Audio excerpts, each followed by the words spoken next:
Good afternoon. My name is Romario Martinez, and today I would like to invite you to rethink how we design the space habitats. Uh, my background is sport nutrition, so I specifically work with athletes in the mountain. They perform in hot and cold environments, so there is a extremely uh, analogy with the astronaut. Actually, we can have the perspective that the astronaut is extreme, an athlete, an Olympic athlete, I think. So many of the ideas that I'm going to share today come from work with athletes in the mountain, working with athletes in the in the altitude with low oxygen, with high conditions like hot and cold environments. And that's basically what I'm going to try to integrate in this presentation. I work under the mentoring of Jen Blank, the Dr. Jen Blank. And the project that we work during these last 3 months is using the AI tools to imagine future planetary habitats. Specifically, we develop an habitat for 100 people on Moon on Mars, and I choose the Moon. Um, I have I don't know if uh, something special about the Moon in many aspects. I can explain that, but that's why I choose work on the Moon.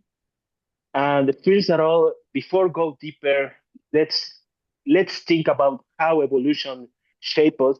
And we come from habitats where microbes were everywhere.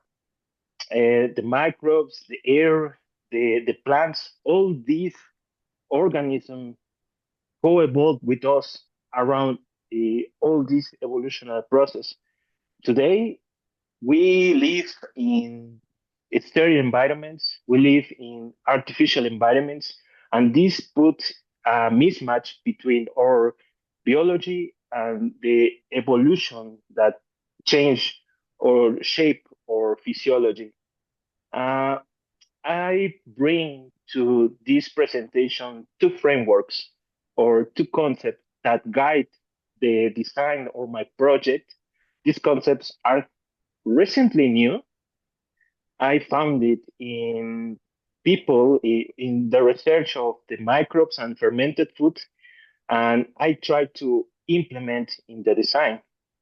Uh, these two concepts, one of them is the exposome, which are the total set environmental exposures from chemical, physical, and biological that interact with us through life, from pollution, from particles, from air, microbes, even the social aspects can be contemplated as exposome. And in the other side, we have the holobiont. We basically try to conceptualize the human and the microbes as a single unit. So when I think about the design of habitats in space, I think how we can put the holobiont or the human and the microbes in the design, in the center of the design of the habitat. So I think that uh, integrate these two concepts, we can predict or we can anticipate new hazards from polluted megacities to lava isolate lunar lava tubes or even in the deep space habitats.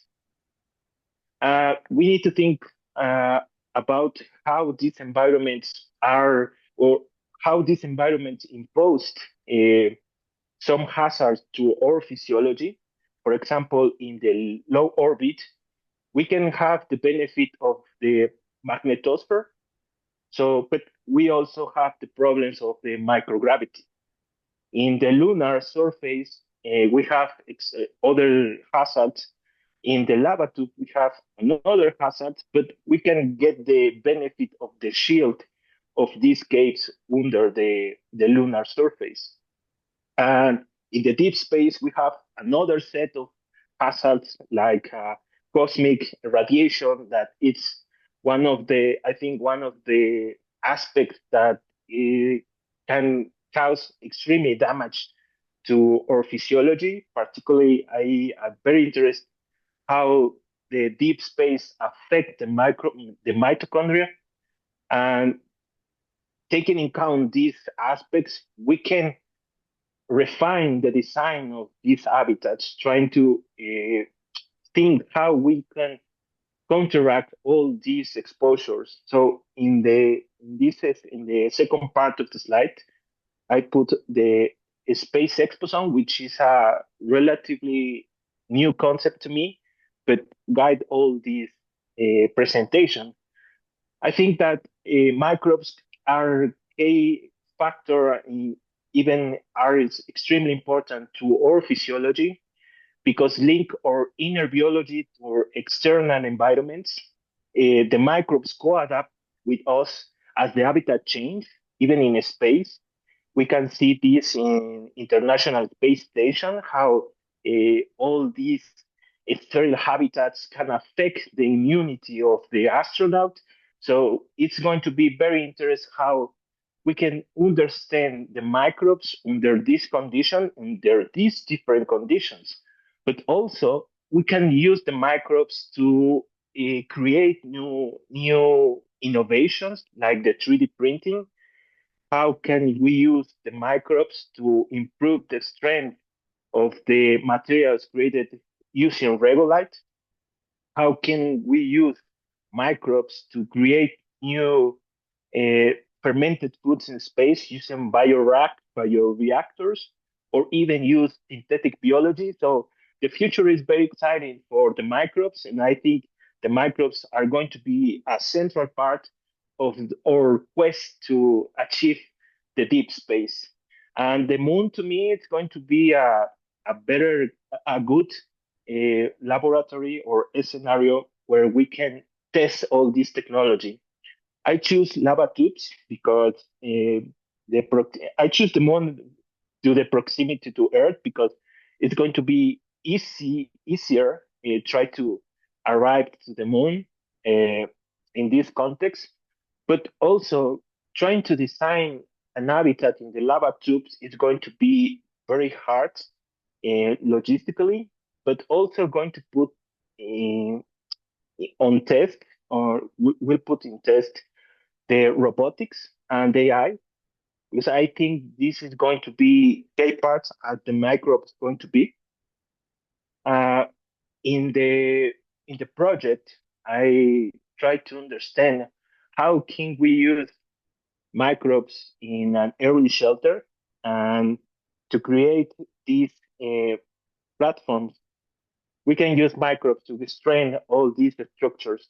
In the lava-tube habitat, we can use bioreactors. We can try to create this organic ecosystem or artificial ecosystem that mimics the natural environment.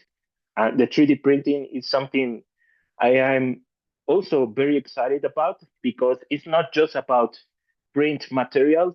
We are going to be able to print a new set of pharmacos, a new set of pharmacy, I think. So that's going to be another set of aspects that going to be improved with the microbe because I really think about synthetic biology, uh, take making a relation with the 3D printing in space. So it's going to be very interesting what we are going to find in upcoming years. Uh, Also, I try to apply the expo. Also, I apply the exposome concept in a daily life, and we work trying to understand. I work trying to understand how we can create a better habitat using food production with bioreactors. Maybe thinking about the space kitchen where we can print the food with these materials, these organic materials produced by the bacteria. Maybe we can have some VR technology in my mind, we can develop a 3D printer that is connected with the family of the astronauts. So the family of the astronaut can design the food that the astronaut is going to have in the habitat on the moon. I also think that the exposome can guide us about other hazards like sleep disruptions, the circadian rhythm disruptions, and all these aspects related to the exposome uh, point to one aspect that I am also very interested is that the inflammation. I think the inflammation in the astronaut is one of the top priorities for somebody of what if somebody wants to maintain the health of this person in space. So the exposome could be applied to create this new architecture, but also we can help us to adapt to these new environments, to these new hazards. Uh, this is basically what I have been working in the project. How can we use the microbes? How can we apply all these concepts? But the exposome goes beyond the space. We can use the same concept on Earth. I currently trying to help some communities to restore the ecology from fire or some disasters. So what I can see right now is that the technology that it's being developed to from the space can be developed, can be used in on Earth, and is something that I want to understand in upcoming years. I hope I can develop a career at this point in from from space. And that my take home messages for this project is that we need to think about the human circle design, put the astronaut in the center, not just create a spacecraft with all this technology and innovation that are sterile. We need to try to think well, to think as the habitat and like an extension of the astronaut, like a placenta where the astronaut receive all these nutrient, all this oxygen, all these vital aspects, but in an artificial manner. I think that the exposome and the holobiont are two concepts that could lead us to a new findings. And to me, uh, try to integrate these concepts in the exposome and the holobiont make me uh, create better questions about the space. Maybe I don't have everything figured out, but I think that I have better questions, and I will try to answer that question in the coming years. But this is something that I enjoy very, very much.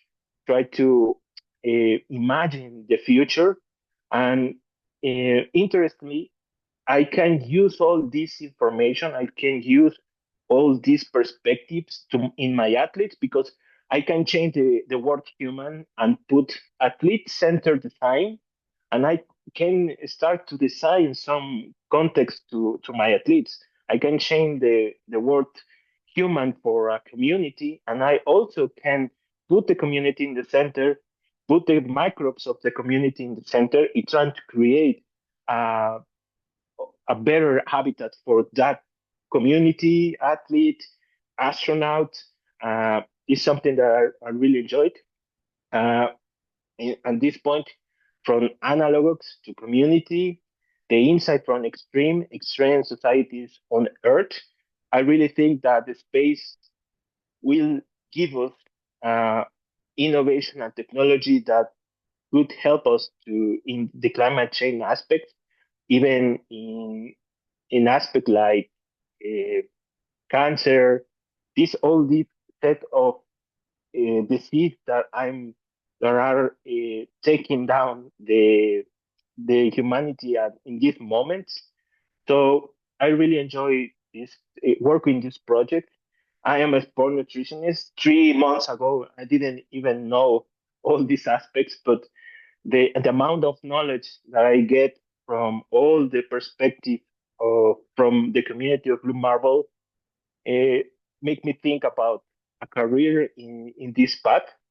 So this is my project. This is about what I do in the last 3 months. Finally, I want to thank you to the Blue Marble Space Institute and the community for the amazing support. To Dr. Jim Black and my internship teammates. This journey helped me to grow a lot. So thank you for your attention.